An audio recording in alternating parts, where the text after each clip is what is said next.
Ladies and gentlemen, Big Herald News.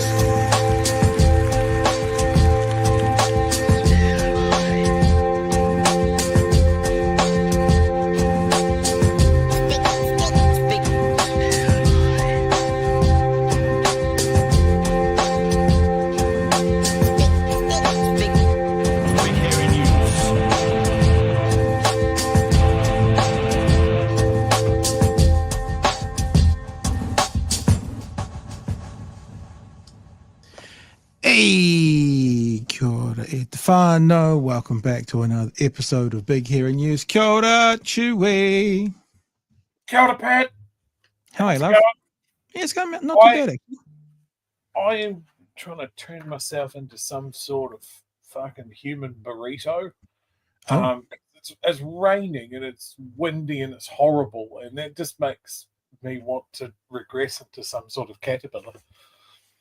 Yeah, I'm off to Auckland tomorrow at lunchtime, and we were thinking about it. We were like, what clothes do you take? I mean, is it warm in Auckland at this time of year? And had a look at the weather, and it's like 20, 21, 19, 20. So I'm a tropical holiday for Dunedin nights to go to Auckland for a weekend. Disgusting. Hey team, lots going on tonight. We've got, as usual, we kind of typically have 3 stories, but I've got 3 or 4 little kind of 2-minute chats along the way as well that we might intersperse in the show, and we might as well just rip into it and start it off by saying I've been having a really interesting time on Twitter in the last couple of days. So You mean horrible, dreadful, disgusting? No, not horrible. I haven't found it horrible. It's just been really interesting to watch, and I kind of ended up today going, I'm not tired by the flood of dis and misinformation. I'm tired by the laziness of the other side. I'll give you an example, right? This is, I won't play it, but this is a chat we did the other day, Chewy, talking about how many houses will National Fund and build, and that's obviously when we're watching. Jack Tame doing the stuff, that one there. Yeah, but if you know that one. And someone comes in straight away, and this is the laziness that I'm talking about. Don't believe any of these people, that's their name, so it doesn't matter. Just how many did Labor actually fund? Not how many were built by private companies during Labor's mismanagement of everything in this country. And it's just so lazy. And my response is, it's just so sad and pathetic when a simple Google search, you can answer your own question. The answer is 12,000. Labor delivered 12,000 homes. 1 in 7 of all the public homes that are in New Zealand right now were delivered in the last Labor term. Just do some homework. It's not hard. I saw this coming, Pat, because there's the 2 different programs, right? There's Kiwi Build, and then there's just the standard social housing program. Like right. Kiwi was its own separate thing, and it had like some pretty big, audacious targets that people kind of went, don't know if you'll get there, but they were swinging for the fences. And look, let's be honest, Kiwi Build didn't work. But the end result was Labor built a fuck ton of houses through its normal procedures. Yeah, Kiwi Build was just trying to something else. But these guys that swallow this propaganda that just go, swallow. I hate Labor. You said swallow. You said swallow. Swallow. I did say swallow. And if you carry on like that, Pat, I'm going to say diddle as well. Okay, sorry. It's the thing where you hate the Labor Party, you hate the Greens, you hate the left, whatever. So you don't critically look at the messaging your own side sends out. Yeah. So you just fall into these traps. You're constantly stepping on rakes because you don't black hat your own team. Yeah. And look, I'll be honest, the left is just as able to step on those rakes from our own team as possible. And that's why I like what we kind of do is like, yes, we are cheerleaders of the left. We believe in the left. But by the same token, we're not going to take any old dreck and go, oh, well, that must be true. If it's wrong, we'll fucking crucify people for being wrong.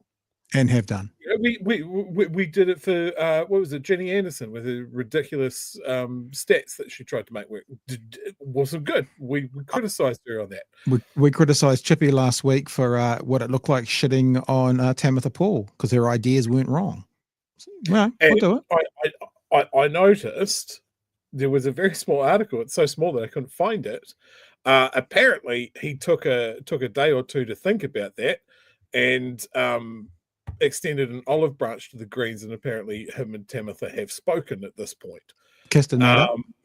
Yeah, well, maybe, but it'd be great if Labour looked at Greens and went, "That's our coalition partner," unless something fucking bananas happens. Yeah, and just treated them like that. That would be ace if they just back each other. I just got to the end of today. I know I'm not like worn out by these people, and I've actually had quite a lot of fun. People going, "Oh, you fat cuck," and I'm like, "Yeah, that's fair." Just going back to them all the whole way through, like, "Yeah, but I accept that criticism." It's like it's really silly, but it's just laziness. It's just so lazy. Like, what are these charges about this Green MP? What would you send up in court? A blue squiggle, or this, or that? No, just stop and think. And I said to someone today, if this blue squiggle, that kind of stuff, if you're wrong, then what you're doing is defamation. If you're right, then what you're doing is making it impossible to have charges against a person, because where would you get a fair jury now? And like they just, and that's not me sitting on the fence going, well, we can't really get behind the Greens. It's just in a reality of the world of what is actually happening. It's the laziness. It's just the laziness. I had a certain pile of pancake batter on my feed today when someone told me about all the misinformation and stuff I spread, and the pile of pancake batter went, like all the stuff you've said about me. And I went, oh, I'm really sorry, Karen, poor wee thing. Why don't you just tell me where I'm factually wrong? Because I'm happy to retract. Guess what I've heard back? Nothing. And again, when you talk about laziness, there's a perfect example there. He could just go, well, for a start, I'm an actual real human person with feelings, not a bag full of discarded pancake batter mixed up with custard skins, broken eggshells, custard skins and eggshells, just all mixed up in a bag. Just very just from a consistency point of view, very upsetting. Lazy. It's just lazy. They're all of them. Him too. I mean, we know he's lazy because we watch interviews where he doesn't realize why he's speaking to the person he's speaking to. We've showed you. Who are you again? Yeah. He introduces people like Bob McCoskey is coming on board, and he's later complaint with the police. Bob McCoskey comes on board and he realizes he's tagged the police in a tweet. So it's just lazy. It's lazy. And look, I'm not saying we don't get it wrong sometimes, but we try every single time, almost maybe to our detriment to some people on the left, to be factually accurate. Now, our opinion can be whatever the fuck we want, because that's opinion. But when we're bringing facts and figures out and giving direct information, we try to be as accurate as we can. And if and when we're wrong and we find out it, we mea culpa. I actually had a perfect example of this. I put in some of the lessons that you've imparted to me, Pat, on the show, also known as you took your pants off. The Mehdi Hassan method. You stopped wearing your pants. Is that the lesson? No? I never wear pants. Okay. The Mehdi Hassan method that we spoke about. There was a guy having a go at one of the Dunedin local councillors who put up a pretty benign post about, nice to see a Palestinian solidarity rally in the Octagon the other week. Yeah. And someone wades into that going, why don't you condemn the actions of Hamas on October 7th? Which was hilarious because I follow the city councillor and I know that he has condemned those actions publicly in a council meeting. You can go and find it. He's absolutely done it. And what he says. And then so I go, here's a good opportunity to put these practices, these ideas into practice. And I go, hey, Mr. Facebook man, do you condemn the war crimes of the IDF and the Israeli regime? Nothing. Answers other people. Yeah. Answers other people in the same kind of. So I leave it for a day. I go back. He's still slinging it at the city councillor. And I go, hey, here's a couple of chances you could condemn this, this, and this. Nothing. 3 days this has gone on. He is ignoring me, and I will not let it go. So now he's getting hit with the latest findings of the IDF tracking down, capturing, shooting Red Crescent staff members, bulldozing their bodies and their ambulances into a makeshift mass grave with a bulldozer that's just been discovered. So, here's your opportunity. Here's your opportunity, people that stand the Israeli regime. You can condemn that war crime. Condemn away. So someone, AJ Wokers, on my Twitter feed today, basically it's kind of given an answer to what you're saying as well. I'm probably given an answer because I got what's her name? Fucking the moronic housewives of whatever. Gilda Kirkpatrick blocked me. She unblocked me today. She came on and made a comment, then blocked me again, which is adorable. It is adorable. It's like a 3-year-old coming up and punching you on the back and running away. It's adorable. But it's kind of to what you're saying. This is what he said, which I think is an interesting point. And then we'll move on, Whānau. He said, the second you make one of the dim lights in their head flicker over its wattage limit, but for an instant, they're either straight back to the echo chamber or running away screaming for anyone to like them because of big old meanie. It's like, yeah, that's what it is. But look, to wrap up, while we're here, some good news out of Twitter as well. They do have a line, apparently. You know, the image that we didn't show last time, but we described. Well, look at this. We have reviewed the account you reported and have actioned it accordingly because we found it to be in violation of the X rules. So wow. Okay. So now we have a standard. If you want to get an image removed from X, it has to be a swastika assembled entirely of the N word. Yeah. Wow. Yeah.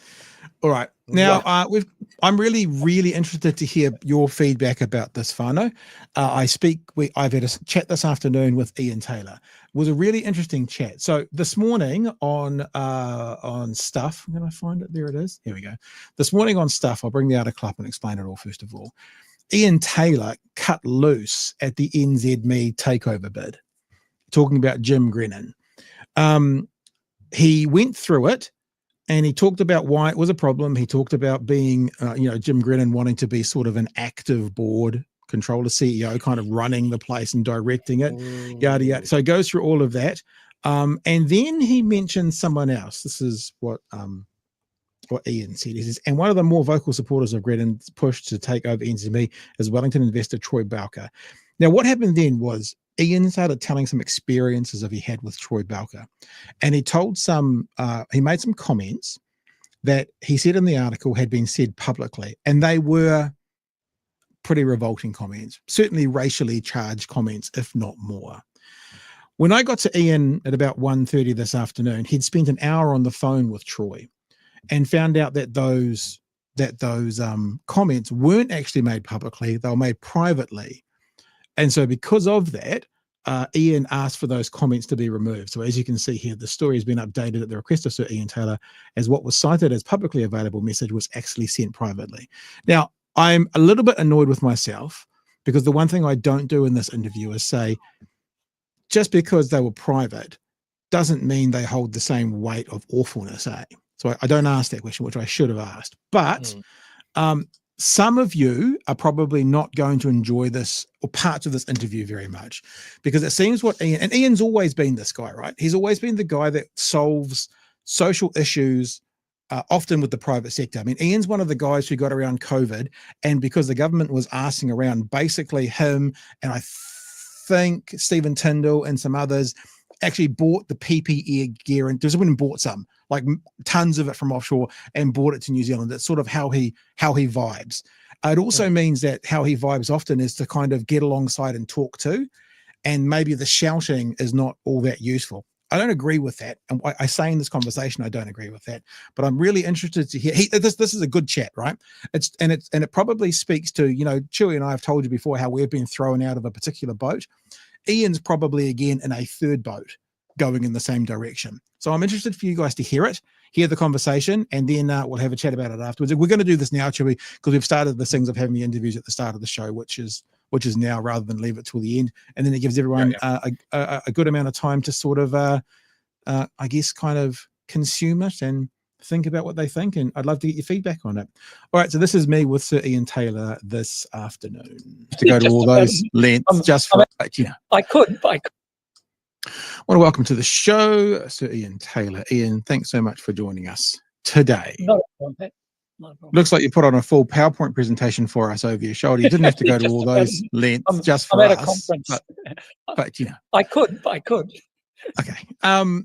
Well, speaking of showing us all the information, interesting article that's been published in Stuff today, written by you, talking about your concerns over Jim Grenon's NZME takeover.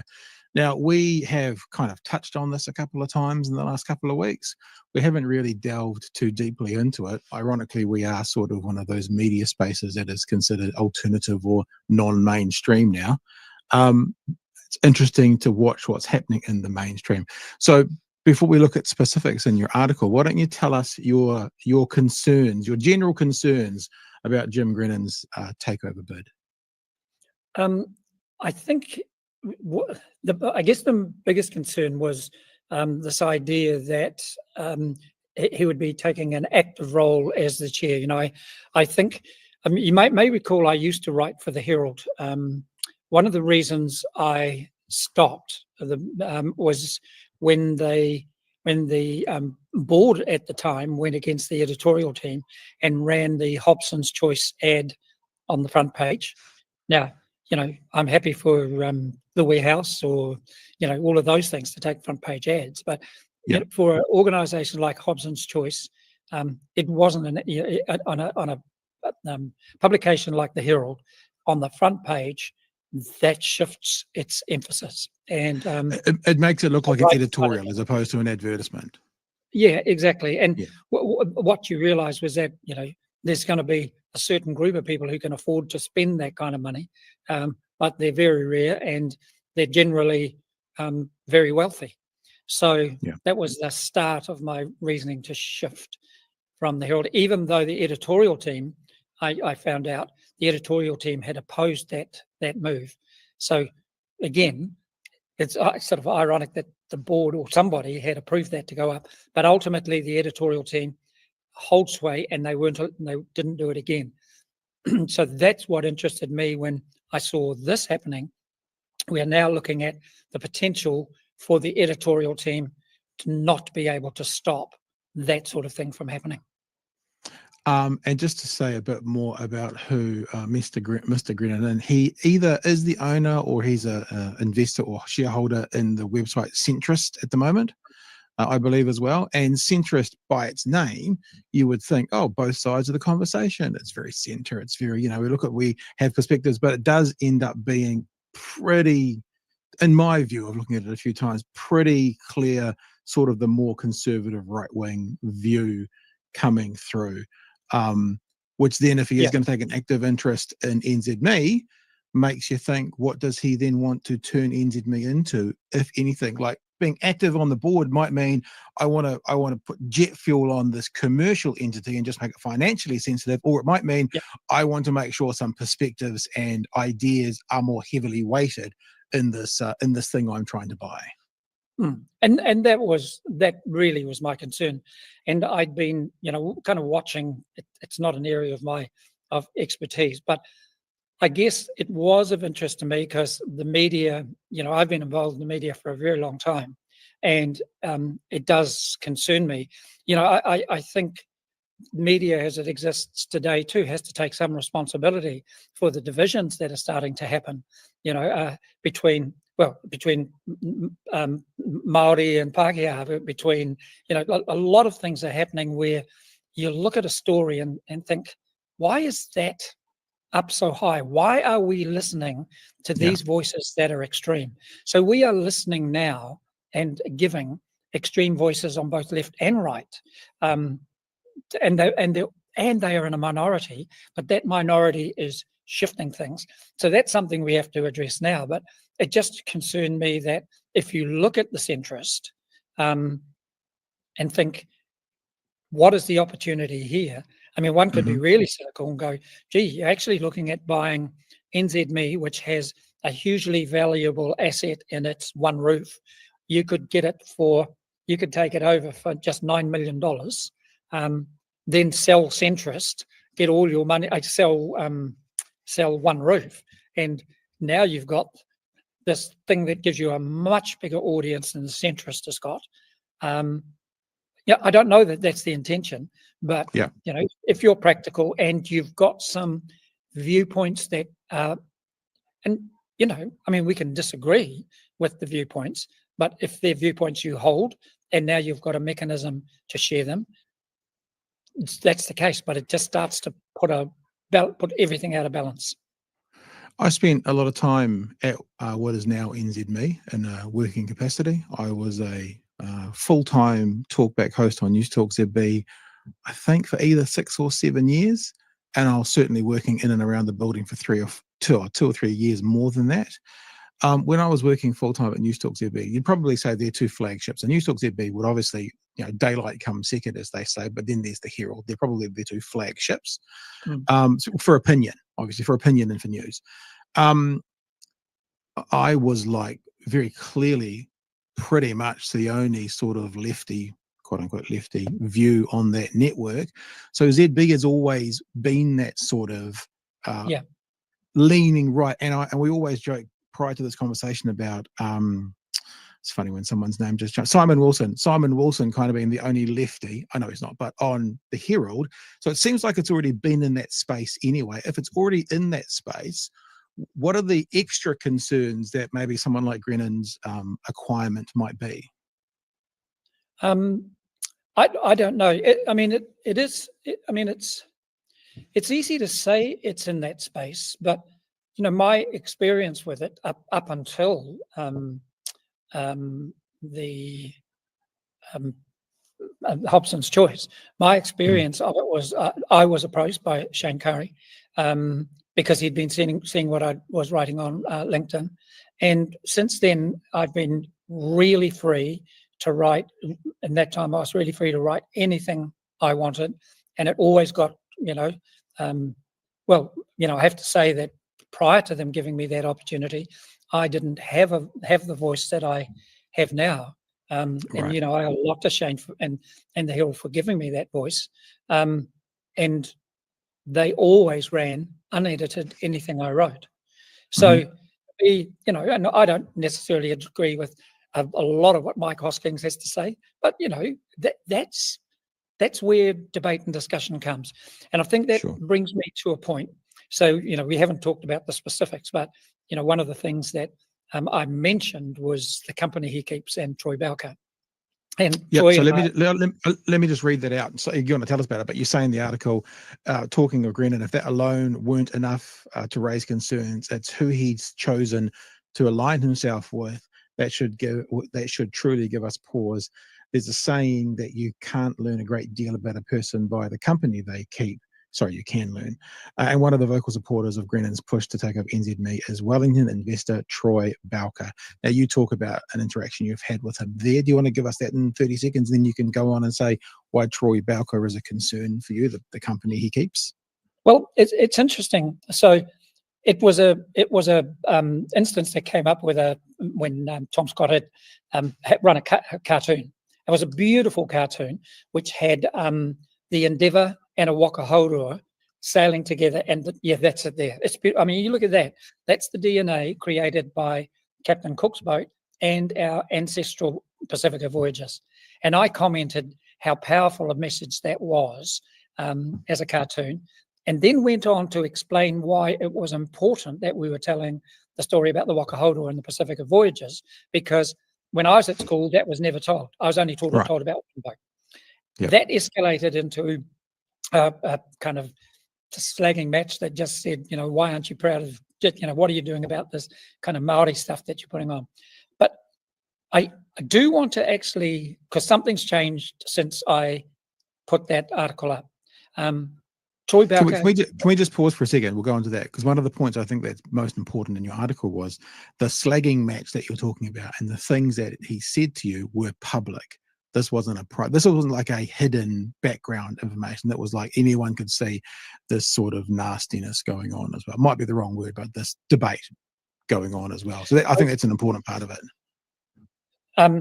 It is, and but if you check the article now, there was a particularly nasty piece in there, which is now I've had removed since speaking with Troy, because the reality was that the piece with the very vivid language and talking about how rich she was and things like that, that I got that because that was sent as a private message to somebody, and it was that somebody who posted it publicly, and then news media picked it up.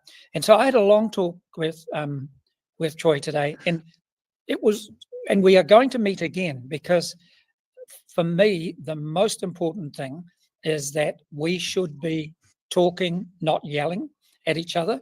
And the same happened last week. You might have seen the article I wrote about Winston Peters' war on woke. Now, I got a text message from Winston about half an hour after it went up and just said, really interesting article, well balanced, maybe we should chat. And so in 2 weeks, I've had 2 people respond in a way very few people have.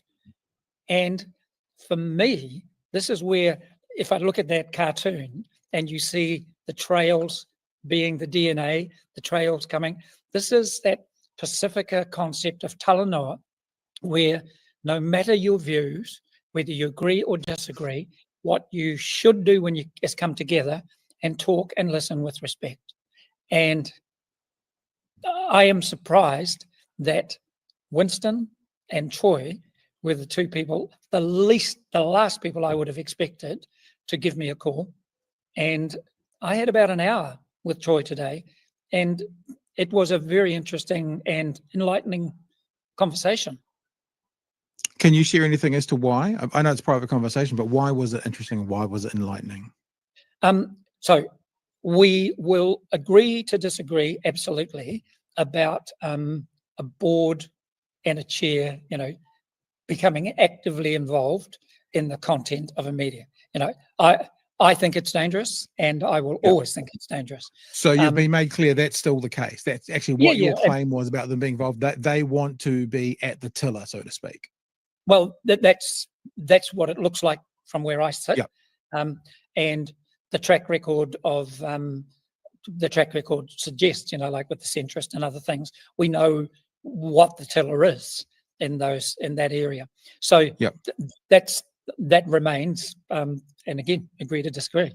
But what was really encouraging for me was Troy and I got back to the initial thing that started all of this, and that was his attack about kind of Maori, left-wing Maori-loving storyteller. As we talked, we actually aren't that far apart, because where we are in agreement, I think, where we are in agreement is that the voices we are hearing are the voices from the extremes of both sides now, both right and left. And those are the voices that are causing the division as well. And what I would love to stop writing articles, because I don't need to write them anymore, because people are talking together about how we make this country better, how we bring things together. And that's that spirit of Talanoa. And for me, I have this idea about the coalition of the willing. Now, the coalition, which is different to the Ukraine one, but our coalition of the willing, you only have to have one reason for joining it, and that is your grandchildren, your mokopuna. And every day you need to look your grandkids in the eye and say, today, I think I did something that'll make a difference. And what I will say to my moko today is, you know what? I had a conversation with this guy called Troy Bookers, and I don't know yet, but it could make a difference. Now, it may not when we get together, but you can't just stand aside and yell at each other. Couple of thoughts, right? Through speaking with a lot of people who are involved with politics on the left, the idea of coming alongside each other, agreeing to disagree and moving on, or finding a compromise. What my understanding a lot of this government is doing at the moment is they say they want bipartisan and this is speaking to people who have been in these conversations, and then both sides come together and their version of bipartisan is, this is what we want, agree with us. So I have a concern, I guess, not with you or what you've said, but the general idea of that is that when we, he, they, whatever it is, come together and talk, it'll be, we should come together and talk about what I want. Totally. And that's still, I see that, and I see that with a lot of the things that are happening in this government. But that's disingenuous, eh? So I don't. I wonder if the people over there, people who you talked about in your article, and the people on the more, and this is because our podcast is, overtly we say we're on the left, we don't hide it at all.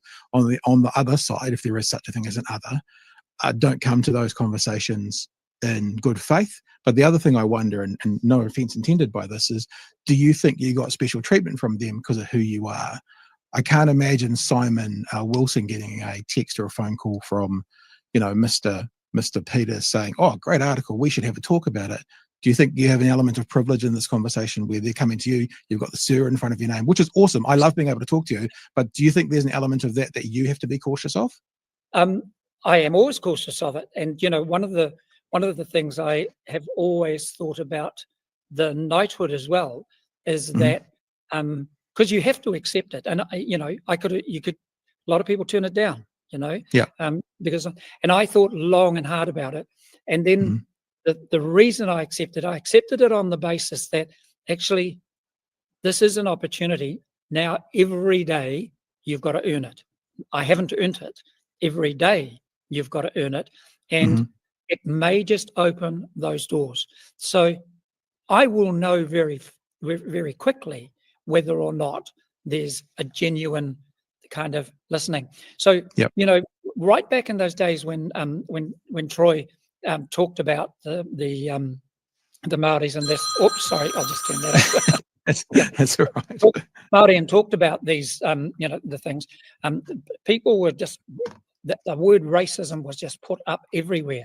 Now, I never use the word racism. I prefer to put it into, ignorance is a strong word, but what I have seen since we have been starting to tell the story of our Pacifica voyages, 3,500 years, the greatest story of human migration, celestial navigation, now the science is proving it to be the case. As I've started to share that with people of all sorts of things, what I love is, gee, tell me more. I actually didn't know that. So one of the things I am hoping will come out of a discussion that we will have with Winston and hopefully Shane is that, and we will know very fast whether we've given, our job is to give them solutions, not to yell at them. And there are huge solutions to look after Freddie the Frog and stop drilling up his homeland and still meet all of our climate and sustainability targets, not here, but globally, that New Zealand can lead the world in finding solutions. And we've got the science and technology to do it. What has been missing is being able to share those with people with alternate views. And one of the things that has really encouraged me is that there's a big, and I won't bore you with the details, but one of the big energy providers that would change everything for New Zealand is called supercritical geothermal. Now, that is basically a natural nuclear power plant without all of the dangers, and it's 6 kilometers under Taupo. It has enough energy to drive the planet for 70 trillion years, and it's sitting I know, and people didn't know about it. We got this in front of Shane, and Shane has used a significant amount of the funds that he has at his disposal. He has put it over to accelerate the trials of that. And if they work, we are going to have the most fossil-free, 24/7 reliable energy power source ever. And amazing. On one phone call. And you go, and it starts with Shane going, sure, I didn't know about that. Tell me more. So well, I guess to wrap up, what I hear you saying is you want to influence them, and I want to share. I want to share. Let me be really clear. Yeah, but there's no point in sharing without an outcome. You want to share and have them move the needle. No, and that will help. But all of this is happening without politicians. So it's happening. And, so what we've moved ourselves to do in this coalition of the willing is that we are moving anyway. We will prove these things. And it's really helpful to have politicians come along with us. But in order to get them to come along, you have actually got to show them that, you know what, you ignore this, it's going to cost you dearly at the next election, because this is a solution to the things that you are fighting against at the moment, and take it on board. So we've got to stop yelling at farmers. We've got to start talking to farmers and giving them solutions. So we've got to stop yelling at foresters, because there are solutions in forestry that would lift our GDP enormously. So, I mean, again, I give lectures on these, but we talk about this behind the scenes, and we will do it with or without politicians. Yeah. What we want to do is for the voters to know these options are there. Then the control comes back to us. We're the ones who vote these people in. Now, let's make sure that the politicians know that we have choices, because those choices have been put in front of us. I agree with the principle of what you're saying, but just to wrap up, I do want to put up a defense for some of those people who do shout, because I know from speaking to people in certain areas, they put their hand out, it gets slapped away. They put their hand out, it gets slapped away. They come across to talk to someone, it gets stopped. And they do it so many times, they've gotten to a point where they've gone like, we've done this. At least I'm going to let them hear my voice. Okay, so, but I've got a counter example to that. Sure. So we invited, before the last election, we invited politicians from all parties to come to a group that's called the Product Accelerator.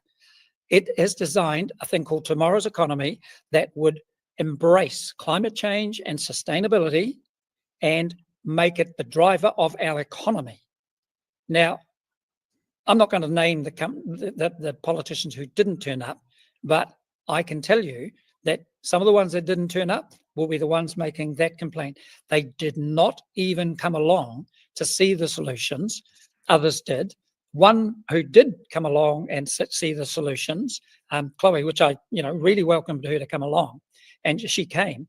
But after that, I never heard any mention of these alternate solutions that are sitting there with science backing. What I heard from Murray Davidson was, in a debate I was at, was, oh, you've got people here says technology is going to solve this. Technology will never solve it. So where do you go? Yeah, and I guess if that was the only difference between the political sides, Ian, an argument over technology, we'd live in a pretty beautiful country. As I said, I'm not suggesting that I disagree with the basics of what you're saying, but when you've got a sector of politics, even happening probably almost as we speak, that aren't just talking about almost amoral things like technology, but they're talking about people's identities and people's lifestyle and people's race and people's heritage, it's a bit harder for them. And I'm not part of that group, so I'm speaking from the outside, to reach across the aisle when they've been hit many times first, or hit in part of this process. And now, so I understand what you're saying. And when it comes to these sort of neither good nor bad, right nor wrong, moral, immoral things like technology, I'm with you. But I just want to hold space for these people who have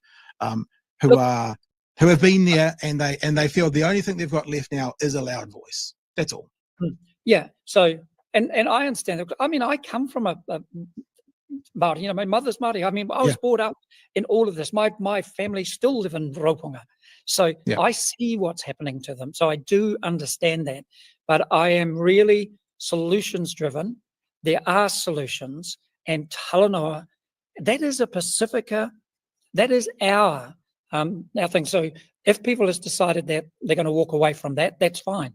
Talanoa, you always talk and listen with respect. You do not have to disagree, but what you do need to do is have solutions to back your argument. And I honestly, those people who have fought and shouted in the past, I owe them a huge debt of thanks. I stand on their shoulders, their shoulders. They're fighting for Māori, for treaty rights, for all of those things. Is the reason I'm where I am today. I marched in the street. I marched in the street for apartheid. I marched in the street 81. for Vietnam. Yeah. So, but look, so you've just said what I was about to finish on was like, I hear what you're saying, and it's something like and I'm not saying a managerial level, but where you're talking about those things like technology and stuff. But I think about 81. There was loud voices. I think about the 1960s in America and the fight for equality. There was loud voices. So I'm just not going to sit and go, we can't do it that way. Maybe what we can do is we have different approaches by different groups of people, and none of it's invalid. We're doing it a different way. I'm going to give you one more, though, so you can't quite do it. Okay. One more. So this is not about technology at all, So just if I go to Wayne Mulligan and New Zealand Bioforestry. So I have met some of the major investors that he's brought from overseas to New Zealand to have dinner at his house. And when I asked them, why are you here? They said two things. One, you grow trees better than anywhere else in the world because the bioforestry is a massive opportunity. And then they said, and your Māori culture understands the power of that. That's why we're talking to Wayne. That's what we should be talking about. You won't get Wayne whinging and moaning or doing. Wayne is just out doing it, but he is doing it with a Māori kaupapa. He is driving that, and the world responds. Maybe David Seymour should have been in that meeting as well. That might have taught him a thing or two. So I don't know. I could sit in the same room as that man. Hey, Ian, thanks for joining us today. I appreciate you giving us some time and appreciate your thoughts. And like yourself, there's big concerns around the quote unquote takeover of NZME, especially if they're going to drive the editorial side of things, the narrative of things. But I guess we have to sit back and wait and have some voices, have people speaking out with voices, be they soft or loud, and have people sitting in the rooms with these people trying to show them other ways. I see it as a kind of a dual way that they can work alongside each other. Cool. And you just keep going because there needs to be a voice everywhere. Alrighty, team. It's funny when you watch back something you've already done. I've got notes for myself on that as well. But Chewy, I missed when he said I don't use the word racist. I missed it in the live interview. And I heard that as I was watching it, I went, unless it's racist. I mean, I don't use the word racist. Like, I think what he's saying is almost what I've said sometimes, that I'm quite slow to call someone a Nazi or call someone a racist. And I talk about what's the metric we do it. But so we don't really use the word racist unless it's racist. And then you do. So, but anyway, look, I've got other things that I wrote down as I was listening back to it. Your thoughts? Ian Taylor confuses me. He's a funny sausage, eh? He really does. Like, I always come back to the fact that he was very critical of the last government. He voted for this one for reasons that just seem to be like, where did you think that they were going to do the things that you thought that they were going to do? Because they never, ever indicated that they would do those things. And then you immediately, and I think righteously, rip into them for the failures that they have. He comes across to me as a very idealistic person. Yeah, and because of his background, which he mentions, I love that he's a big fan of Māori and Pacific culture, and really cheerleading that as like the solutions to a lot of the problems that we have. Live in kaupapa Māori, live in Pacifica, all of that sort of stuff. Great, fantastic. Because he's a tech guy, I think he brings to the table that the solutions are often tech based, which I think a lot of them can be, or if not tech based, they can be technical, like almost like a logical way to solve things. But then I think, when he's talking about Chloe and Marama coming to see this project, and just, I guess, quite naively not understanding why they wouldn't see it the same way that he does. And I mean, even as he's talking about supercritical geothermal stuff, I'm like, I've never heard of this. What is it? So while he's talking about it, I'm Googling it and going, oh, okay. Calling it supercritical geothermal, it's like a natural nuclear reactor. That makes me go, that sounds like pseudoscience bullshit. Like, it just set my antennas going. Okay. Then I went and read a few things and I was like, oh, okay. It's like the geothermal that we have now. Yeah. It's just 150 degrees hotter. Oh, okay. So it takes it away from this this Buzzword? real tech billionaire buzzword. Hey, look, it's the technology that's right around the corner. Please give me your money. To something that is like, well, if we increase what we do already, we get this result. And it's like, oh, okay. And we're already more than halfway there already, because we generate 20% of our current power needs out of geothermal already. We have a huge volcanic plateau that we can tap into. He's fucking right. And the government knows this. They've ring-fenced about $40 million to invest into this. GNS Sciences is looking at it. It's something that is happening. Yeah. But listening to Ian Taylor talk about it made it sound less likely and further away than it actually is. And I just find that quite strange. And I think when he's looking at the problems that we have in the society and the way that things are going, I think he's almost naive in how people operate around these things, right? It's puzzling. I'm not saying he's a dumb guy or he's oblivious. No, he's a very smart guy. But it's obvious. Just I mean, things. That's kind of why I was saying, you know that I wasn't as blind as, but you know that they're not going to want to negotiate anything, even if they invite you into the room. That's why I was kind of doing that. And it was interesting. Very Short has said this in the chat, where he was talking about being in the room, sitting in the room, talking with people, sitting in the room with David Seymour. Oh, I wouldn't want to fucking sit in that room. So what is it? Are we sitting in the room to influence them? Are we going to, agree to disagree? So it seems like there's that there. I have to say the article as well, before they took their stuff out, was far more kind of, I don't know, virulent. There's another message in there that I'm not going to put up because I don't want to embarrass anyone. But there was a chat that went, oh dear, the Maoris. And I think it was a bit like how he was talking. He's Maori, so it's just he is Maori. But the other thing is, I wrote down, he's also 75. Now, he doesn't look 75, but he's 75 years old. Yeah. So I'm not doing that as an excuse. And I know people are going to be messaging me going, I'm 75 and I'm a fervent Marxist. Good. But what I'm saying is he's also from a generation that does approach the world slightly differently as well. So he's 75. And that's why I do believe, I use the word waka, that we can be in different wakas going in the same direction. And I think that me and Chewie are in a waka that other people won't let us into theirs.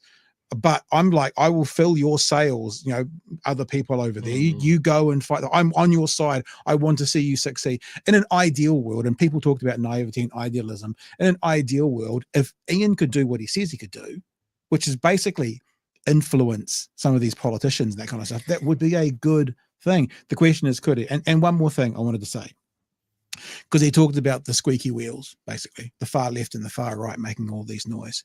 I watched a clip today. It might have been on was it Sam Cedar's show? It might have been on Sam's show, and they were showing a woman in Virginia who had voted for Trump, who had just lost her job, and she thought she wouldn't be one of the ones that were lost. Now she's regretting the vote. I think I don't. This is the difference I always say to people. Agree or disagree, whatever, wherever you place yourself. The difference I see in the far right and the far left is the heart of the far left is about thinking of others, thinking of the vulnerable, thinking of those who are in trouble. The heart of the far right is me, mine, my stuff, fuck you, look after yourself, I will take care of me and mine. And you see that with these Trump voters now at the moment, because they voted for themselves and then they're getting fucked over. And they're going, hey, wait, what? When we all told you what was going to happen, we all told you that if you voted for a narcissist who only cared about himself, he's not going to care about you. So I don't know. We do know where we are politically because we've done our political compasses. It's on Facebook. Go look it up if you want. But I mean, people to the right of me think I'm far left. People to the left of me think I'm a conservative twat. You know how it kind of goes. But I always just throw in with the left and the far left. Primarily well-intentioned, get it wrong sometimes, whatever, but it seems to be based in community and thinking of others. And I want to sit in one of those walkers out that side. That's just me. That was the other thing that I wanted to comment about what he was saying there, talking about the far right and the far left as if we are somehow equally represented in media and in conversation. Yeah. And I don't know what he was referring to. Because, like, if we go through media commentators, show hosts, all of that sort of thing, and try and balance them, you can't. The media is overwhelmingly filled with right-wing opinions and right-wing influences. Whereas the far left equivalent of Michael Laws, who would you balance him with? I don't know. No one. I mean, Yeah, I find the answer is, for every right-wing person that I mention, we are going to mention us. And that is not balanced, because I'll tell you something funny. I've seen our budget. I was up editing after midnight, and for the first time in 5 years, maybe, I mean, I left ZB in 2011, so that's 13 years ago. So maybe the first time in 10 years, I turned on ZB Talkback after midnight, and I heard some of the same callers who used to call me 13 years ago. If you're out there, Sue, I heard you last night. But the host there now is like, government, terrible, wrong, bad. Last government was awful, da, da, da, da, da. And of course they were talking about, which is a talkback talk, they were talking about the Green situation at the moment. But it was enlightening to see. So yeah, the other thing as well, is even if you had a 1-to-1 ratio of left versus right, whatever you want to say, progressive versus conservative, I don't care, whatever words you want to use, what you'd find is even if it was 1-to-1 in the numbers, the ones on the right would still have 10 times the funding. That's the other thing we got to think about, because that's what happened. Absolutely. Like, I mean, Michael Laws, Hoskins, fucking Plunkett, Ryan Bridge, you can rip through a gamut of voices on various aspects of the right-wing spectrum, and they're not balanced. Like the chat was going off about this, right? And I was sitting there going, okay, left-wing, who's our James media voices? Who's our James O'Brien? That's what you're asking. Who is our James O'Brien?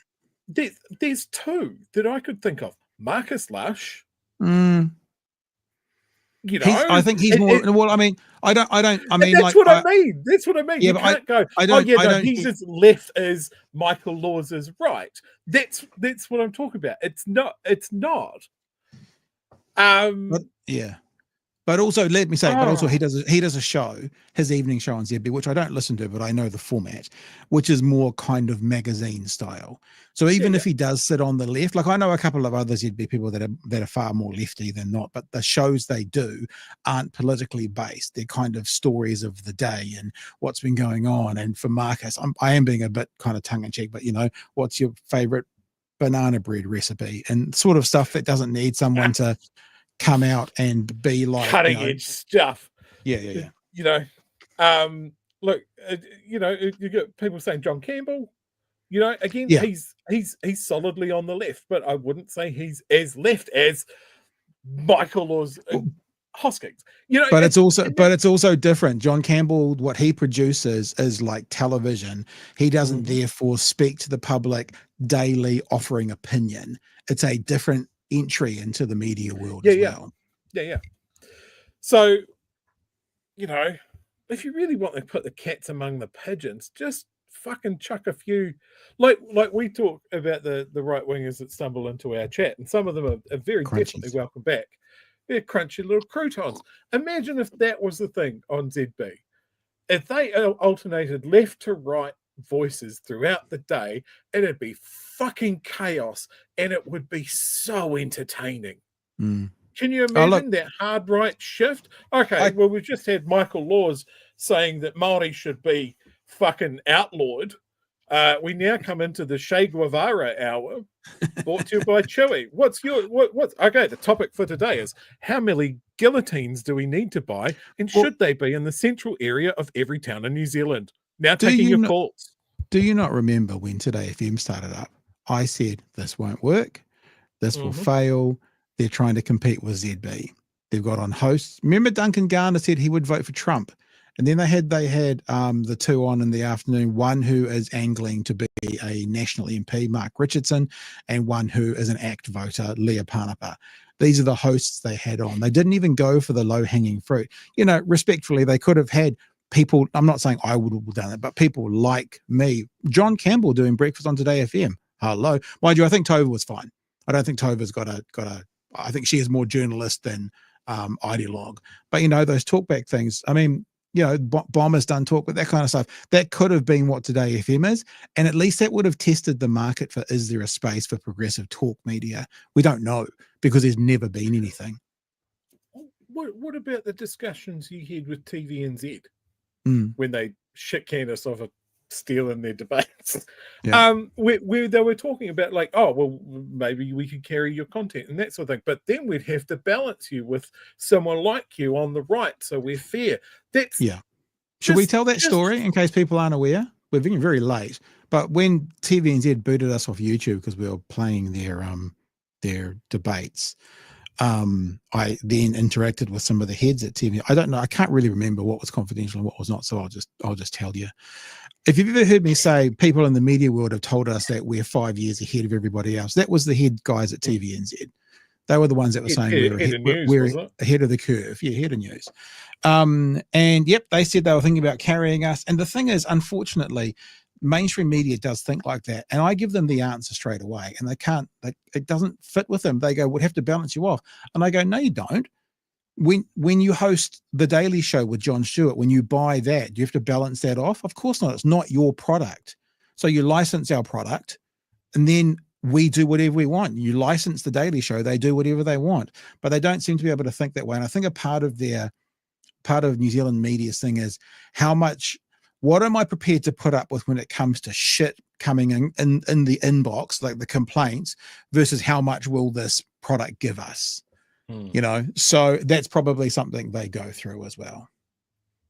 Anyway, we should keep trucking. That was like a good chunk. I enjoyed that though. I enjoyed that a lot. I just before we kick on, I just want to briefly touch on an interaction that I had on Blue Sky the other day when we're talking about like where we sit on the left, right? And people were talking about the spectrum. There's a big debate of where Labour sits and that sort of thing. I personally having a lot of trouble at the moment describing any Labour about being anything but centre left. I feel like they want to be a left-wing party. I think they're failing at getting there, right? And we've been very, very critical of that throughout BHN's history. Someone called me on Blue Sky and just went a little bit too hard and just said, you're not describing Labour as a right-wing party. And I was like, yeah, I probably wouldn't describe them as a right-wing party. I don't think they're there. I don't think they're a very good left-wing party at the moment. And that very quickly devolved into that person calling me a genocide apologist, a fascism enabler, and that I would have literal blood on their hands when they come for them.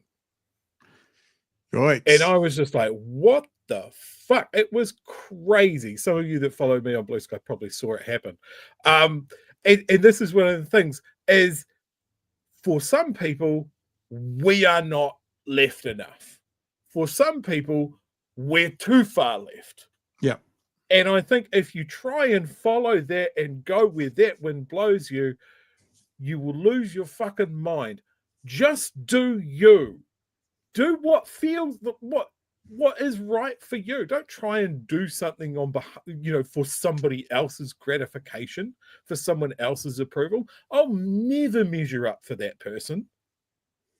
But I tell you what, if it came down to the worst case scenario, we'd probably be standing shoulder to shoulder with each other. It's just ludicrous. Just do you, follow your moral compass and what you fucking believe in. I believe that there are. I want to add one more thing. Hey, let me want to be further left than they are. Let me add one more thing, and be open to the experiences and ideas of those around you. If you guys haven't seen the Leftist Collective from Sunday night, Samar went off at Kieran McAnulty, and I think even though we had Shane DePoe and we had Craig, even though Craig, Shane DePoe, and myself didn't agree with the strength of how Samar went at Kieran, we totally supported the underlying message. and you would never like she doesn't consider Labour a left-wing party at all. Now I do. We go back to now this. Okay, so we're almost about to evoke our last interview. We agree to disagree, but I am so wholeheartedly in Samar's camp for what she's trying to do and the message she's trying to get out there. So I will happily sit back and listen and learn, and as much as I can try and fill their sails as well. They're in a slightly different boat.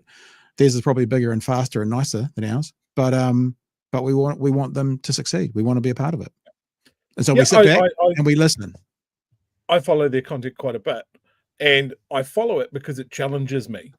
Yeah, like it nudges me out of the groove that everyone will find themselves in. And sometimes I go, "Well, I wouldn't go that far," and then it sits with me for a little bit, and I listen to what they're actually saying, and I go, "Okay, cool. I understand where that comes from." Yeah, and that is, I think, something that everybody should do, and I think that it's something that the media should fucking encourage. Yeah. By not putting up a view like we've seen with Tamitha of going, this person said this clearly ridiculous 100%. thing. Here's everybody that's saying it's stupid. We're not going to explore it at all. We're not going to talk about it at all. Everybody's already decided it's stupid. Get angry. Moving on. Moving on, I've got a palate cleanser for you in a second. One of my little 2-minute stories of the night, which I'm so jealous about. But first, sorry, it happened again. JC, that sounds to be the kind of thing that could be anything. Someone shat the bed where they wake up in the morning, oh shit, sorry. I dropped soup on my lap again. The chili exploded. The right wing talking about Bussy is very funny. It is very funny. Isn't it though? I do live for the reporters that have had to be explaining it in the most dictionary terms. An eggplant emoji is a reference to a penis. Ryzen says Oliver Karen is a pile of pancake batter made with rotten eggs and expired milk. Oh shit, is that defamation? Maybe. How soft do you think Sean Plunkett's teeth are? No. Hate the vote. I'm ignoring you. Hate the vote. Love the voter. Thank you, Ian. Mr. Arvids. Chewy is our leftist ginger Jesus. Oh, there you go. You've had an upgrade, mate. Amosy, I'm late and I haven't caught up on yesterday. Well, that's okay. We haven't done anything so far. It was interesting watching people in the chat going, I'm bored. How do I fast forward the live stream? I saw you. I think I didn't see you. I told him to get a fidget spinner.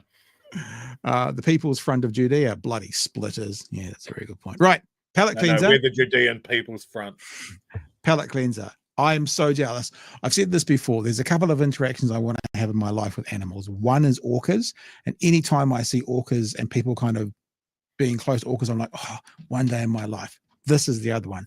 Daylight savings, in the Bay of Islands in someone's backyard. You ready for it, Chewy? Can you see what's happening? Kiwi fight. Just a couple of Kiwi. Oh, are they fucking or fighting? They're fighting. One of them. Couple of Kiwi on the backyard. Oh, what are you doing, interwebs?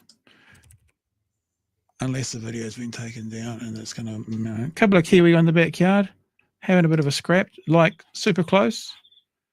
Honestly, this would be a bucket list. Speaking of buckets, if you ran out there with a bucket really quickly, you'd have two Kiwi in a bucket. My wife hiked around Stewart Island. What ridiculous creatures they are. I love them. Aren't they?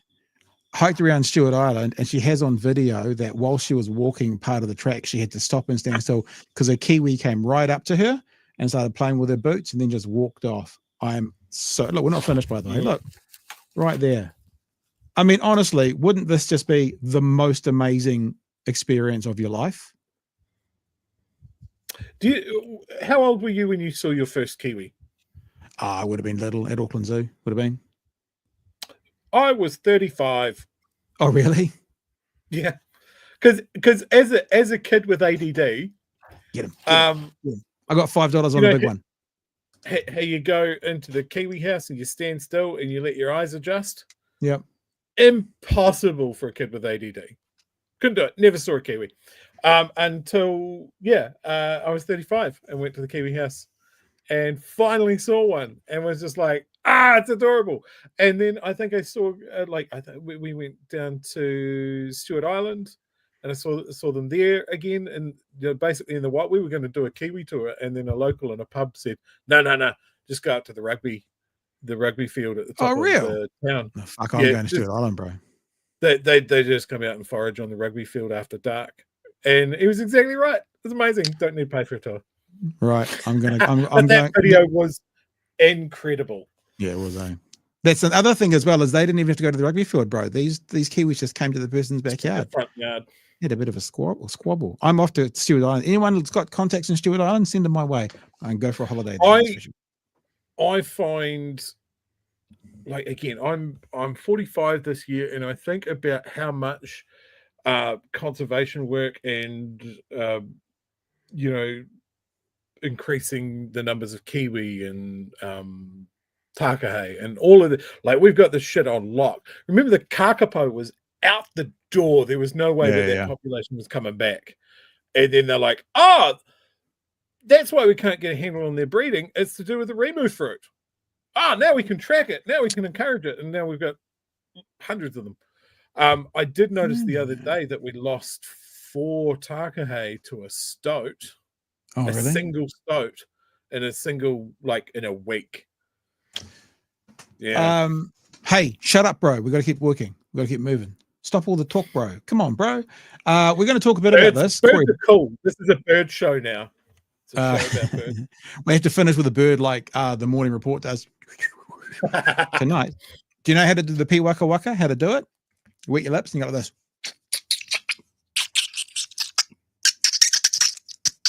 That's how you make the P waka waka sound, just so you know. We're going to have a look at this, what's happening in America at the moment. Cory Booker did a record more than 24-hour speech. We are going to actually tie it into why he's doing it, though. 3 News tonight had a good story about, I guess maybe you guys will talk about this tomorrow night when we know more, Chewy, but this is I keep wanting to say Federation Day, Liberation Day, where apparently the average American may be up for about $9,000 more costs in their cost of living per annum. But he's doing it for the work. Understanding of what liberation means. Here we go. Businesses around the world, including here in New Zealand, are bracing for President Trump's next round of US tariffs. They're set to be announced tomorrow morning, and while no one quite knows how far he's going to go, Europe has its retaliation locked and loaded. Senior reporter Juliet Speedy has the latest. Donald Trump would have announced his global tariffs today, but with it being April Fool's Day in America, he thought better of it. My understanding is that the tariff announcement... Do you believe that? He thought better of it? I doubt it. Someone else thought better of it and went, you are enough of a joke already, Donald. Maybe we shouldn't give them this punchline. So they decided not to. Will come tomorrow. They will be effective immediately. And the president has been teasing this for quite some time, as you know. He's talked a lot about April 2nd as Liberation Day in America. It would be taking place today if not for April Fool's Day. But global leaders... Yeah, how we're going to screw every single citizen of America? It's so funny. I detest that woman. Like, she is terrible. Yeah, all right. So the world is checking in. Here we go. But global leaders aren't laughing. They've spent months bracing for what may be coming. Europe has not started this confrontation. We do not necessarily want to retaliate. I think Hamas started it, didn't they? Isn't that what the Americans think? No matter what it was, didn't Hamas start this? Something like that? But if it is necessary, we have a strong plan to retaliate and we will use it. The US president has also been preparing for this day for months. But being Donald Trump, no one can be sure what to expect until he actually makes the announcement. If you look at the sort of direct impact, the likes of New Zealand wine, New Zealand meat are a little bit more in the firing line, alongside some of our manufactured goods and machinery. Taranaki's Egmont Manuka honey exports to 30 countries, but the US is its biggest market. We have very large contracts with Costco, USA, Costco Wholesale. Wonder if they would sponsor a podcast, because I like their honey. Their honey is very good. It's very good. I like you could sponsor like a sweet podcast, a sweet as podcast. At this point, Pat, just do an ad read. Okay, I will do. I'll do it later. Do it on spec. Walmart, Albertsons, which is another big supermarket chain over there. So a significant amount of our business. It's our largest market. He says he'll likely send any tariff-related costs back to the US. Of course. When it comes to pricing, we're already putting our best foot forward, so there's not a lot of margin left to suck up a tariff. So in my view, we'll probably have to have a discussion with the retailers about, adding that to our cost price, which I guess ultimately gets pushed onto the consumers. And in fact, some estimates say Trump's tariffs could cost American households an average of more than 9,000 New Zealand dollars every year. Sheesh. One US senator today breaking records with a speech that was more than 25 hours long to show Democrats' resistance to Trump's sweeping actions. What does his liberation mean to people? They broadcast the whole thing too. Either C-SPAN and YouTube and stuff broadcast the whole 25 hours. People who can't afford homes because of his tariffs. And while some industries brace, it's the wider impact of potential global economic slowdown, market volatility and currency fluctuations that is a bigger concern here. So we are watching not only what comes out directly from the US, but what everyone else does, particularly Europe, because some of these big economies, if they do immediately retaliate, and it seems likely that they will, that is a real risk for New Zealand's economic growth. The government here preparing. Needless to say that the government has thought hard about what things might happen and what would be the smartest way to respond on behalf of the New Zealand people. We've got this. We'll be cool, calm, collected, intelligent. We'll work our way through the issues once we find out at 9 o'clock tomorrow. And when that moment comes, the world will be watching. Oh, that's the end of the story. I was just looking at the prices of honey whilst that story was going on. Manuka honey, No, UMF. Haere mai, welcome to 3. No, my honey, my Manuka honey, UMF 20 plus 500 grams, $220, Chewy. $220. Anyway. I'm going to start at the end of that clip. If you're going to show a clip of Donald Trump standing at the top of a flight of stairs and then go, the whole world is watching, what we are watching for is Donald Trump falling backwards down those stairs. That's it. At the very least, what we're looking for is the toilet paper to be attached to the sole of the shoe. That's the very least we want. His history with the stairs going up to the airplane, amazing. The time that he didn't know how to fold up an umbrella, so he just went. Also amazing. So I want to talk about Cory Bookers' speech. Yeah.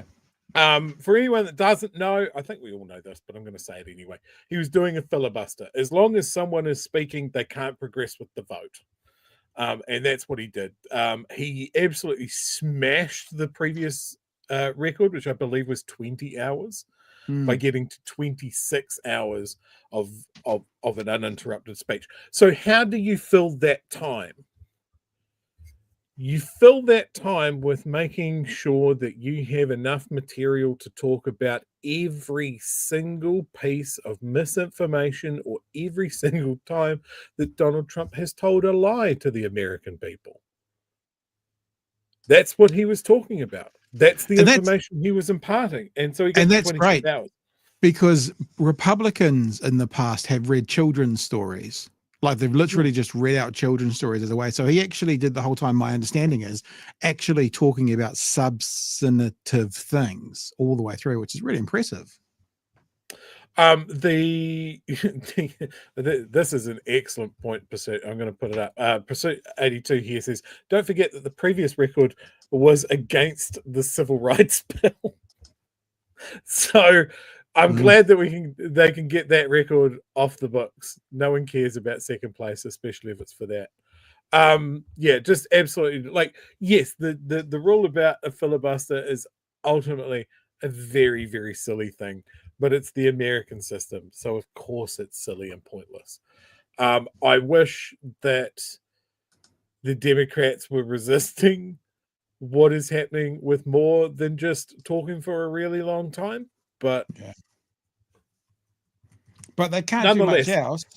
They can't do much else because that's because they have the numbers. The Republicans have the numbers. So they can only do sort of symbolic things. I would like to know the answer to this as well. 26 hours. How does this work? You have to stay awake for the 26 hours. You really can't stop talking. There's no breaks. Food. No, there are breaks, but they're very few. They're very few. So, yep, they do exist though. And the other thing that has been mentioned in the chat is, of course, and like this is common to pretty much every politician in the States. Yes, Cory Booker has been quite vocal on the support of Israel. So, yeah, while he may be a hero in this particular thing, in this particular moment, like a lot of things, he is by no means on the left by our standards. What is that saying? Don't let perfect get in the way of good. Is that the saying? Yeah. He's good. He's good. Well, goodish. Like if you balance it, I don't like. Hang on. Have we just changed that? Don't let perfect get in the way of goodish. Is that what we're doing? No, I'm like, again, the balance of there's a genocide going on. Do you recognize it? And I don't like Donald Trump's trade tariffs. No, he's not. He's good. No, he's not. He's fair enough. Good-ish on maybe domestic things, but certainly doesn't recognize a genocide. This is the hardest thing, yeah, especially in American politics. Oh, yeah. Look, we're happy to put your stuff up there, guys. He isn't good. This is the hardest thing, right? Okay, let's say he's not good. So what do you do? Because if you don't do anything, you get Donald Trump followed by JD Vance, who then you do this. You do what we're doing. We go, hey, here's the cool thing that he did. That's great. But also give it context of the fact, no, I'm not going to hold this guy up as a fucking paragon of American politics. I'm going to say that he's a fucking conflicted dude. And I'm going to provide some context to the fact, yes, this thing that he's doing is good. There you go. Rajan says he's bad, which is good compared to the other side, which is insane. I mean, I still believe really strongly. That's the fairest comment. That's the fairest one. I believe really strongly that every time you vote, the people you're voting for have to earn it. I don't accept that kind of, sit around Hillary Clinton and those kinds of people, but blaming the people who didn't vote for Hillary for Trump getting in and that kind of stuff. It's like, no, Hillary's got to earn those votes. I actually do believe that, even though what I've just said, it's like, but you also need to be aware, like, for example, Chippy wasn't your cup of tea, so you didn't vote because you couldn't. Fine, that's not. I have no problems with that, but you have to also be aware that there are downstream effects from that. Not that you're responsible for it, because you're fully entitled not to vote. They have to earn your vote, and if they can't and you don't vote, I'm okay with that. But there's a second line which doesn't negate that. That says you then also have to accept that what you're saying is the other side might get it, and it might be 10 times worse. That's all. I mean, let's say we're all transported to his congressional district or whatever. Cory Booker going up against whoever, and you go, well, okay, he's supporting genocide, and I don't like that. But this guy that he's running against is supporting double the genocide and will make the domestic situation fucking worse. I've got to vote for someone. And I think this is the thing that people get tied up in knots on, and they go, oh, well, okay, well, I can't bring myself to vote for this person. Cool. So double genocide dude gets in because all of his supporters want triple genocide. It's politics. Isn't it fun? Isn't it fun? This fun podcast that we're on, talking about the fun of politics. Shall I show you a clip of Kiwis fighting in someone's backyard? Is that what we need? Oh, no, because we'll find out that one of the Kiwis is a Nazi. Yeah, one of the Kiwis is a Nazi. So we can't do that. We can't enjoy that. You can't see the little armband on his little stumpy wing. But what you can enjoy is, I wasn't really listening to you, Chewy, then, because I did indeed order some Egmont honey. So that's now done. So thanks, Egmont. Done that. No, I didn't know all the expensive stuff. Look, just invoice them at this point. Yeah. Just send them an invoice. Kiwussy instead of Kiwi, says Mr. Arvids. Late fee, says Jeremy. Kiwi bird, make America go away. Yeah, that's probably fair. So glad the US isn't in the TPP. Right, let's get into the last story. Actually, we've got two stories from three tonight. Now, I told you last night, for those who are here, Chewy, I told you last night there's more to come with the Pāti Māori who weren't going to turn up to the Privileges Committee. And did you hear the news today? They've released the more to come. They're going to hold their own Privileges Committee. So they're doing it themselves on the day that they said they were going to. And I'm saying, I didn't say it last night because it hadn't been released yet, but I am saying it tonight because they talk about it in the story. Now, once again, Te Pāti Māori have to be aware that with their stand might come some consequences. There are some absolute pricks in the other side that might insist that they stop getting paid. That's some of the things that are a downstream effect that can happen in this system. It's also hilarious to hear people speaking out against when people are banned from Parliament for what they do. They're going back to like, in World War II and in the civil rights movement, like using a precedence as something that's 80 years old, where MPs and politicians have been banned from the house they work in for various reasons, which is kind of hilarious. But let's have a look what's going on today, and you'll hear the story about what they're going to do by holding their own committee on the date that they said that Chris Finlayson was actually available. Te Pāti Māori has been offered one last chance to show up for a Privileges Committee after defying calls to appear and face justice over their Treaty Bill haka protest. The co-leaders say they were denied key legal rights, and as such, they intend to hold their own hearing on their own terms. Senior political correspondent Jenna Lynch has more. This haka is still reverberating the halls of Parliament. Te Pāti Māori was supposed to appear before the court. And do you know what this whole bullshit thing's about? It's about them leaving their seats. That's what it's about. It's about them leaving their seats. That's the rule they broke in Parliament. That's now turned into, there's this conversation going on. Do you have to respect the rules of Parliament? Yeah, you do. But I actually think Te Pāti Māori have done an interesting thing here, because what they've it's like not calling a politician a liar in the House. That's like the worst sin of all. It's like they left their seats. That's what this is all about. Okay, so let's test that. I'm not saying they're doing it as logically as what I'm saying, but I'm quite intrigued to see what they can do to someone for leaving their seat. It's what it's all about. Courtroom of Parliament, the Privileges Committee today. But as MPs filed in to hear their case in a private session, I can't. Because notice as well, just to reiterate my point, see all the haka going on in the background here? None of them are at the Privilege Committee. Why not? Because they didn't leave their seat. That's literally what it's about. Their case in a private session. Labour Party MP left his seat. He was in there early in the week. He got in trouble. Yeah. Oh, that's a really good point. So what we're going to see is, what are you going to do to these people because they left their seat? What are you going to force on them? How are you going to sanction them when their crime is leaving their seat? As I said, I'll go back a bit further. You look in the background, because they're not the only ones doing a haka. Plenty of people in the seats are, but they're the ones who are before the Privileges Committee. And I'm not saying this like, hey, it's kind of literally, that's what I'm saying. That's their crime in Parliament, leaving their seats and coming down onto the floor. But as MPs filed in to hear their case in a private session, I can't comment on it, as you know. Te Pāti Māori never showed, instead holding a press conference of their own. Kia ora tātou. Te Pāti Māori argues. Oh, the drip. Roll it Is back. that what you're going to do? Roll it back. See the drip? Roll it back.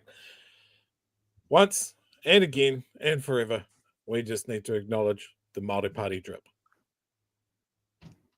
Very good. So good. Man's a close horse. On we go. Māori never showed, instead holding a press conference of their own. Kia ora tātou. Te Pāti Māori argues their fundamental rights have been breached, as the committee denied the party's request for a joint hearing for all three MPs, had refused to hear from a tikanga Māori expert, undermining their defence, and would not accommodate a date to ensure their chosen counsel, former Attorney General Chris Finlayson, could attend. Former National Minister of the Crown. We are not dodging and do not want to avoid being accountable. And I think that's what's really important here. We actually would love to open up what it feels like to be Māori in this place. We would love to explain what it is when we're doing our haka. But the reality is the committee didn't want to allow that. As MPs from the other parties debated their request behind closed doors, Te Pāti Māori had already made their own call. And we want people to understand what it is to be Māori and to have tikanga in this place. So we will hold an alternative independent hearing here at Parliament on Wednesday, the 7th of May. And this was the original date that we had been requesting. Oh dear. My understanding is as well, is they're going to oh dear, they're going to invite along other MPs and stuff to it as well. So here's a time, Chewy, that you might be able to see if Labor does want to support a future party coalition partner, because my understanding is there will be other MPs getting invites to their committee. So that's maybe a little bit of something extra for you. That we had been requesting. Oh dear. The result from the committee, one last chance. We'll be offering one further opportunity for the 3 members to individually come before the committee. Because they got out of their seat. And answer questions. About getting out of their seat. And that will be the final offer. That they can talk about getting out of their seat, Chewy. Naughty children. What they just need is seatbelts. And then they'll never have this problem again that only the speaker can release. That would be the way to get around it. I heard you breathe in. You want to say something? Yes, I do, Pat. Please clip Judith. The breath? Oh, dear. Oh, dear. That's got to go on your soundboard. All right. You keep telling me this. I should start doing it, I guess. Yeah, you've got that fantastic Pat. All right. Let's keep going. It can't replace the Final offer, though, involves the MPs appearing separately, which is not acceptable to Te Pāti Māori. This is not about a silly little privileges committee and their silly little rules. It's bigger than that. This is about us standing up against the tyranny of the majority and the contest between the dominating culture that Kiwi Māori has to contend with. What do you think of Rawiri Waititi referring to the committee as a silly little committee? Yeah, it's unfortunate. Are you concerned that by calling the Privileges Committee a silly little committee, you might inflame things with the other MPs on it? Why I well, if they take offence to that, then that's a them problem, not a me problem. It became our journalists' problem. Mr. Peters, is this a silly little committee with silly little rules like Te Pāti Māori suits? What sort of dickhead would ask a question like that? Now, I agree with Winston. No, I agree with Winston. Can we also clip that? We're just Winston calling someone a dickhead on camera. Amazing. I also think that this is where Te Pāti Māori should reach out to some of us former radio announcers, because I would have said it's an itty-bitty committee. You know, that kind of flows better than a silly little committee. It's the itty-bitty committee. And maybe we should do that next time. Oh, you want some Winston again? It was a dickhead question, by the way, because what does he expect him to say? Mr. Peters, is this a silly little committee with silly little rules like Te Pāti Māori suits? What sort of dickhead would ask a question like that? The chair of the Privileges Committee, obviously a lot more circumspect. This is a very serious matter. We take it very seriously. Because they got out of their seats, Chewy. This is a big boy and girl conversation because they got out of their seats when they shouldn't have. Would you say it's an itty-bitty city committee? The consequences can be very serious for members of parliament. We think the consequences can be very serious for members of parliament who got out of their seat. Let's just keep it real. I can solve this because this committee is taking out valuable taxpayer time, right? So I can solve this. What we need to do is make sure that all the parliamentary seats have a seatbelt. Yeah, and they've got to buckle in. They've got to buckle in for the day, and they can undo the buckle when they've got something to say. Yeah. Yep. And then they could have people walking up and down the aisles. Please, can I check your seatbelts done up? Thank you. Before we take off. Yep. Thank you. Check that. All right. Do we know anyone in Parliament that's been involved in an airline? I've heard a rumor that someone has. I can't. I'm going to I'll do some. I'll do some research. It's getting well out of hand.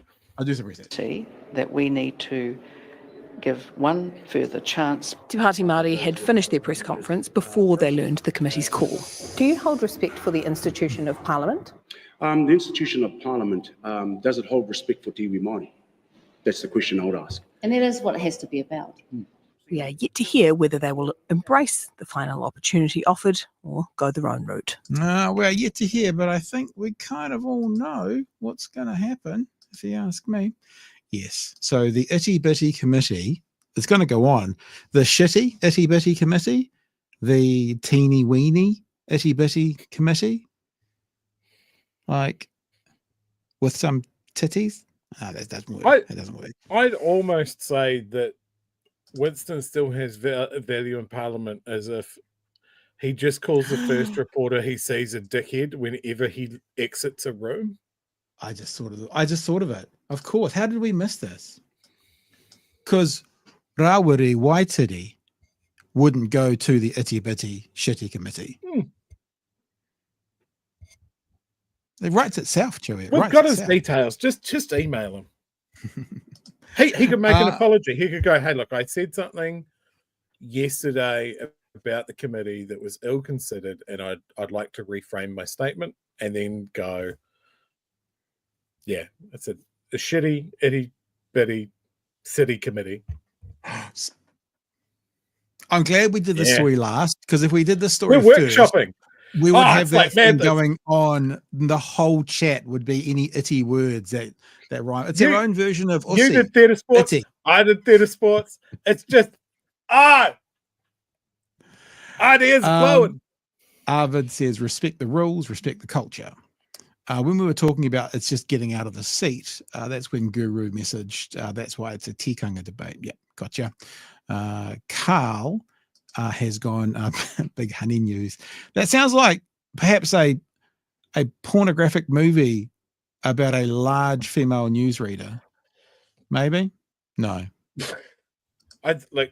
Nobody's pointed out the obvious thing that both of us would pass as bears in a certain community, and you're fucking tabbing out to another window to literally buy honey. Yeah. Actually, Pat. Yeah. That hoodie that you're wearing, stand up. Well, no. Stand up. No, I've got no pants on. Stand up, Pat. Stand up. You're wearing your Winnie the Pooh hoodie again. You're wearing your Winnie the Pooh hoodie and you're buying honey on the show. You are fucking busted. Yeah. And I tried to walk through the door this morning and I got stuck and I had to wait all day before I'd lost enough weight to get all the way through. Just for people who aren't OGs, as my 18-year-old told me I look like Winnie the Pooh in this top. It's so Winnie the Pooh hoodie. That's so good. I don't really wear it anymore. Look, see how filthy it is. I just kind of ran out of time today. It's filthy because you're all a big pot of honey. Yeah. Hey, Fano, thank you for the week. That's for me. That's me. I'm done. It's he's not getting control back after this. Did I have any other stories? I mean, I had some other little stories, but I don't think there's anything particularly necessary. I mean, Kainga order to disestablish 500 roles of jobs. That's something you could look at tomorrow if you want, I guess. No, what else? Oh, this one. Okay. Oh, I need to go, but this is too good because it's an Otago thing. So plain and simple, how an Otago bus safety campaign fueled fierce debate. So this is an Otago bus campaign. Highlander Jonah Nariki teamed up with some Dunedin teens to feature in a bus safety campaign. Now, it's kind of weird that they've blurred all the faces out. I'm assuming they've blurred the faces of the kids out because they've taken this advert down.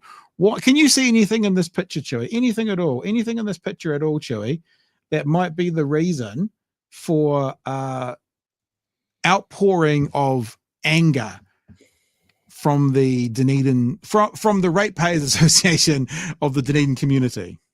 Is it the Ratepayers Association or is it the Jewish Council that kicked off about this? I'm just saying it's that kind of person who would be on the Ratepayers Association. I'm not saying it is literally the Ratepayers Association. Yep, it would be the young lady wearing the keffiyeh.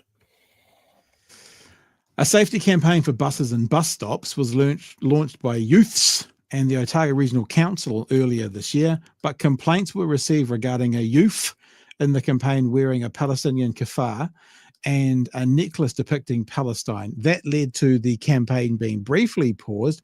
Complaints over the campaign have been released under the Official Information Act. The promotion called, ironically, We're All in the Same Team. That's the name of the But not of the you. promotion. Emails have been released to staff. what do we say? Here we go. The youth satire said one email sent a highly inflammatory political message that is well understood both internationally and within the Jewish and Israeli communities. Another email questioned whether the council would allow a teen to wear a Star of David necklace for a similar campaign. I think the answer to that is they would be able to. Of course they would. Yes, of course they would. The answer is no, because that's my predetermined outcome. Oh, for fuck's sake. Further correspondence questioned council's claims it was being politically neutral. This is an endorsement of divisive, inflammatory messaging, and it's dangerous, it said. Another asked if the council would be happy for a person to wear a swastika necklace in a similar promotion, but not all feedback was against the campaign. One wrote, "You guys rock. Thank you for including women wearing kafar in your poster. It was a thoughtful and sensitive thing to do." Another noted being Palestinian is not a crime. So yeah, it's sometimes in places like Dunedin. Dunedin's a strange little place because we always have leftist local MPs. Labor local MPs win here all the time. University town. But when it comes to local body politics, it's very rare to have an Aaron Hawkins who was a Green Party member, because the old white ratepayers are the ones who vote, and that's the group that would have been making these complaints, Joey. Here's the thing that pisses me off about this, right? This is an actual human being that was in that ad campaign, and now she knows how a certain segment of the population feels about her. I certainly hope that people are providing support to that person. Dunedin has quite the community of people from Syria, people from Palestine, people from Iraq, that sort of thing, because they settled a lot of refugees here, and because of the university, there's a lot of Muslims as well. I hate to think that that's what they see, and I just really wish that people would fucking pull their heads out of their ass at this point. You know, all of those ridiculous, like, oh, would you let someone wear a swastika? No, you fucking moron. Of course they wouldn't. Would they let someone wear a Star of David necklace? Yes. Of course they would. A Christian cross? Yes. It wouldn't even be mentioned. Yeah. Well, that's the point. Part of the reason for having something in the fucking thing. And also, like, the message of the thing, you know, maybe it's more important to have a positive message about the buses in Dunedin, considering a kid was stabbed at the bus hub not too long ago. Maybe we can focus on that. No. Okay. One other thing, we're not going to talk about this, but I just thought it would be a nice little, here's a palate cleanser for me leaving for the weekend. Winston Peters has finally admitted 500 extra police could be a few weeks late. That means not going to happen. Not going to happen. It gets better, Pat. Not going to happen. Mark Mitchell today said, the 500 extra police, that was an aspirational comment I made. It wasn't.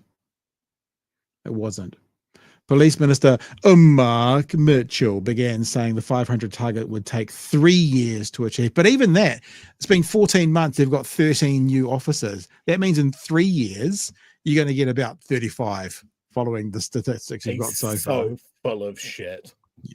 All right. Speaking of full of shit, I'm about to go. But before we do, fuck off. Winnie the Pat, ex-Judith. Oh, dear. And all I saw was an Otago Highlander and a bunch of kids. That's because, Chris, you're not a piece of shit. See, that's how it works. You have these better eyes if you're not that.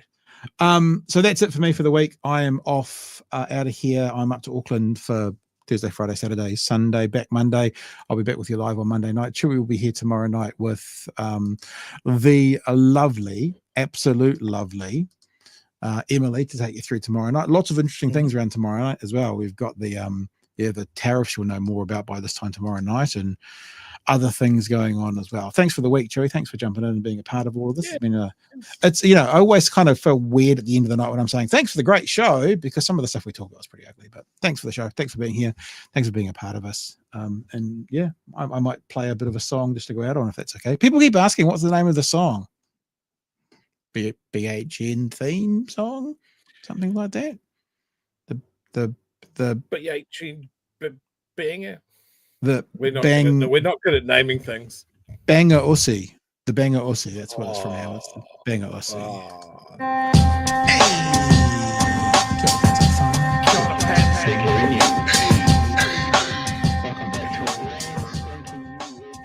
Help us settle a debate, whether it be thoughtful or funny, even if we're all creatures of hate.